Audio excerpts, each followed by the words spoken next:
Hello friends, I'm Elizabeth Thielman and welcome back to Unearthing Shadows Light.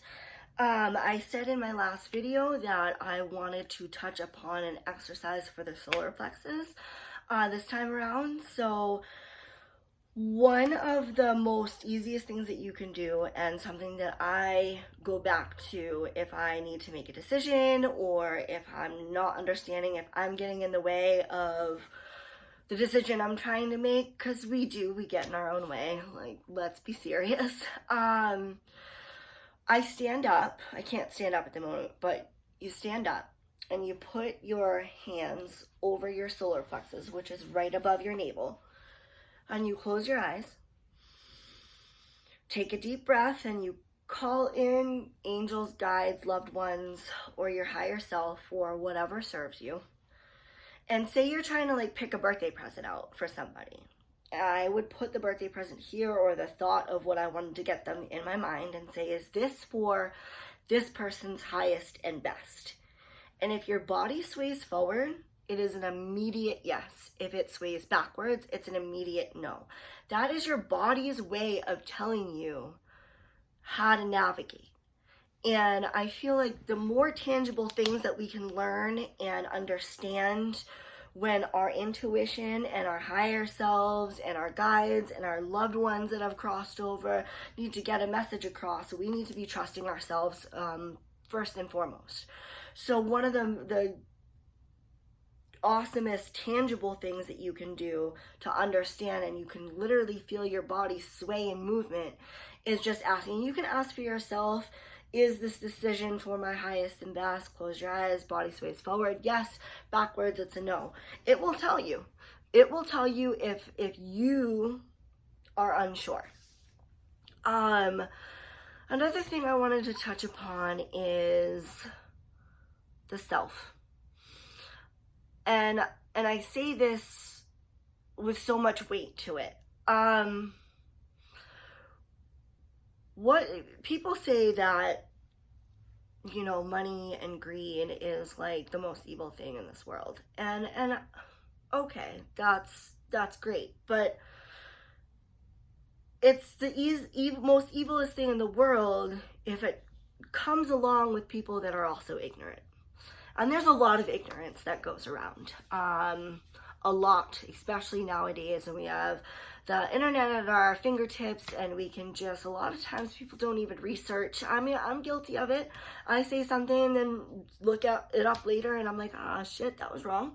But you own it afterward, so often our ignorance, our own ego selves like to step in and sabotage things. And it's a matter of fact to figure out, when your thoughts are going derailed, who's driving the bus? Is it your ego? Is it your higher self? Is it your anger? Is it your sadness, which is all egoic, tendencies? But we are in this life, and are we even living?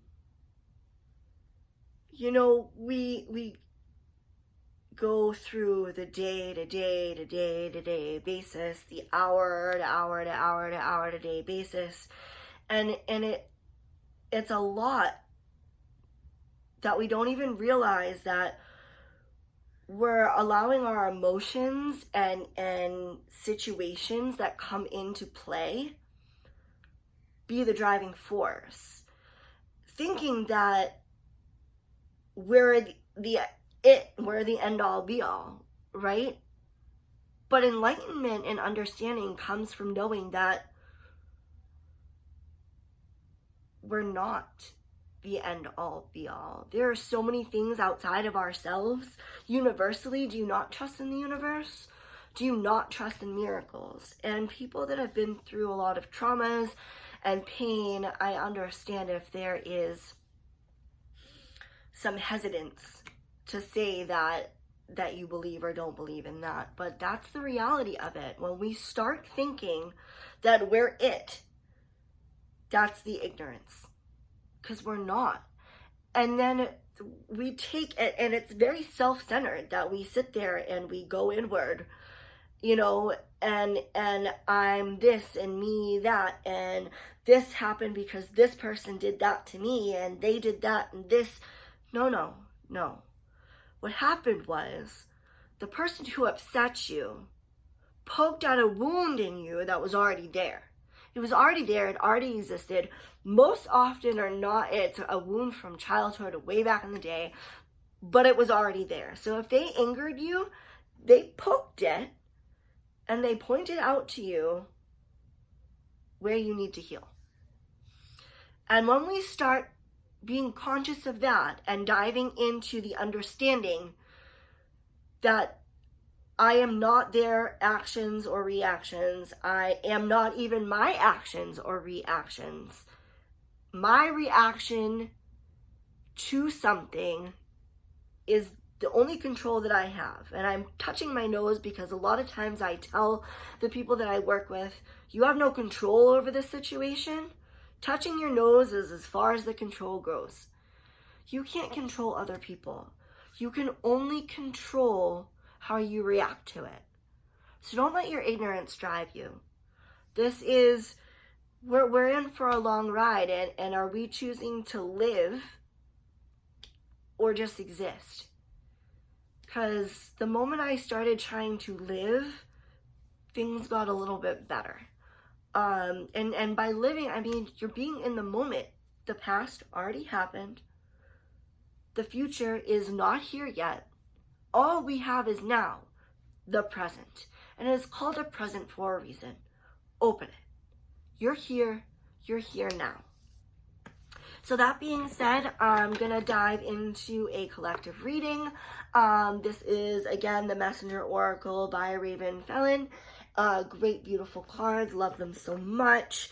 It's been pretty heavy around here, energy-wise. I'm just, again, feeling like I'm in jello. Although things around have sped up quite a bit, I've just been feeling really lethargic. Again, this is residual from the full moon energy. Kicked my ass, which I'm sure it kicked you guys' somewhat out there. It is entering Leo season very soon. I want to say the 21st or I think it's the 22nd that Leo season starts. It's go time, and you'll start to feel more of that. Again, just driving it all home. Sorry, 4 cards per usual.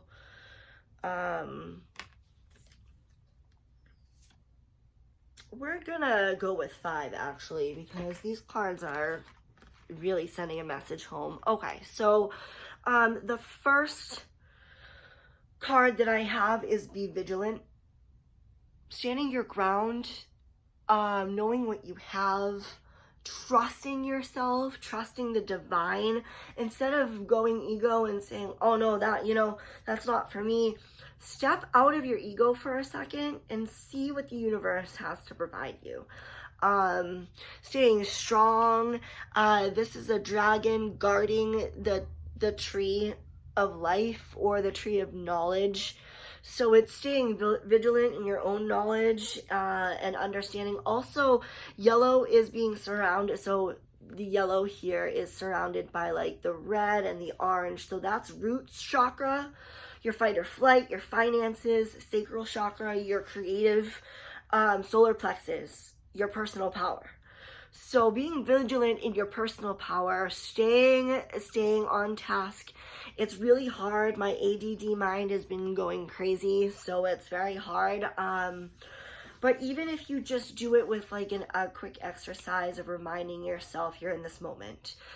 And the exercise is as simple as that.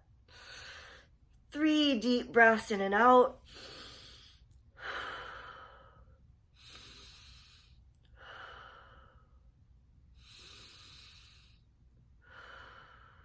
Reminding yourself that you're in this moment. Second card, again, the last time I pulled these cards out. This is great. I'm going to use this as just validation of a collective reading, because we are all connected. Again, we have the tree of knowledge or life up here, but I didn't dive into what was going down with the serpents. Also another dragon, so we have more dragons there. Then we have an owl's wisdom, wolf, strength, and leading the pack. Butterfly, transformation with the moon and the sun, and here we are here. It's going upward. So with your chakras, it's like you get downloaded from the ether, right? From universe or source. Then you see the vision. Then you speak the vision. Then you love the vision. Then you start creating the vision. Then with your sacral, the creation and the birthing of the vision. And it can go the opposite way, where you take something from your root chakra, like it's there, it's tangible, you see it, you want to create it more. Then you want to put your power into it, your personal power, your drive. You're going to love it, speak it into existence, see it for what it is, and allow it to go upwards. So it's a spiral. And the only reason I bring that up is because it spirals up and spirals down. It's both. We are all connected. We are all intertwined. Surrender to the flow. I've been saying this the past couple times I've been on here is, and I will reiterate it a little bit more, is surrendering to the flow of not being for or against something, but rather allowing. Surfing the Savuya is something that I learned. Savuya is a wave, so just surfing the wave, just going with it, being like the tide of the ocean.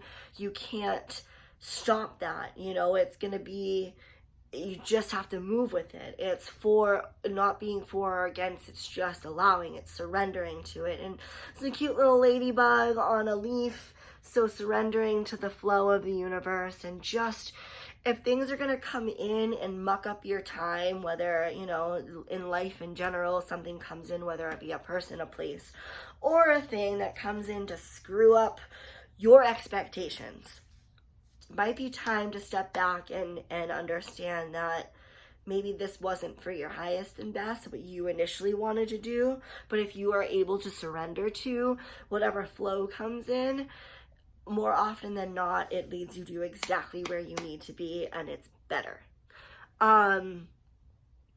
The fourth card that I have is a dragon clutching an egg that looks like it's hatching. And it says you were born to create. So there, that's that sacral, that creation, that egg, that birthing something new. Where the dragon itself is kind of in the shadows, but it's handing you the egg of consciousness, of understanding. So birthing something new, understanding that you're here creating your life, your thoughts become things, your reality is just your way of thinking. And again, shift on an instant perception. A shift in perception is instant. It's practice, but it's instant. And it really can come a very, very long way. The last card that I have is Seek the Lesson, and it's a wolf. Or Seek the, so we have the third eye, the wolf leading the pack, strength. Wolves are also known to walk among the worlds.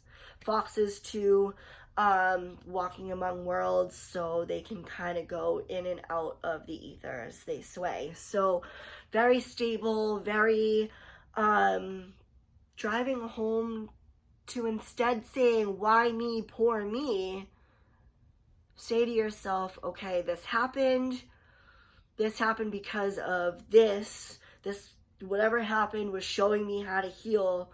Where's the lesson? Exactly with what I was talking about earlier. Seeking the lesson and understanding instead of placing blame elsewhere, because the only person that you have to blame on certain things is yourself. You are the only one in control. So staying strong and being vigilant, staying the course, remembering that we are all connected, surrendering to the flow of whatever is coming in life, knowing that your creation is power, that you were born to create, you were born to put your mark in this world, and you're already doing that because our thoughts create things, right? And then no matter what's coming in, instead of saying, poor me, this or that, seeking the lesson to deeper understanding. So that is all I have for you today. Yep, happy Monday. It's a beautiful day, and we're just trying to make it through and understanding and love. And a reminder to love yourself always and be kind to yourself first. That is the first ground rule of becoming an understanding, is being able to love yourself, to forgive yourself in those tough moments. And again, it's a practice, but it's doable, and I'm here to help. Please comment down below what you guys think. If there's anything you guys want to talk about or know, that's wonderful. I will touch upon it. And thank you so much, and namaste.